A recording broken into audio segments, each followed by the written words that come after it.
చాలా సింపుల్గా ఎలాంటి క్లాత్ కట్టే పని లేకుండా, స్ప్రౌట్స్ మేకర్ లేకుండా స్ప్రౌట్స్ చాలా సింపుల్గా ఈజీగా చేసుకోవచ్చు. అది మనం ఏ గిన్నెలో అయితే నానబెట్టుకుంటామో అదే గిన్నెలోని సింపుల్గా చేసుకోవచ్చు. పెసలు, శనగలు, బొబ్బర్లు ఏదైనా సరే చేసుకోవచ్చు.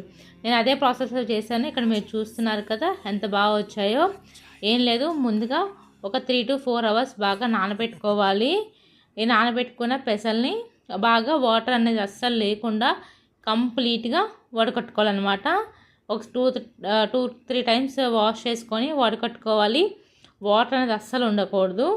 అలా వడకట్టుకున్న తర్వాత ఒక లిడ్ తీసుకొని, అంటే గాలి లోపలికి వెళ్ళకుండా కంప్లీట్గా 4 పక్కల క్లోజ్డ్గా ఉండే లిడ్ పెట్టుకోవాలి. ఒక అలాంటిది లేకపోతే ఒక డబ్బాలో అయినా పోసుకోవచ్చు. ఇలా పెట్టుకొని నెక్స్ట్ డే మార్నింగ్, ఈవినింగ్ ఒక 5-6 ఆ టైంలో పెడితే నెక్స్ట్ డే మార్నింగ్ 7-8 వరకు ఇంత పర్ఫెక్ట్గా చాలా బాగా అవుతాయి.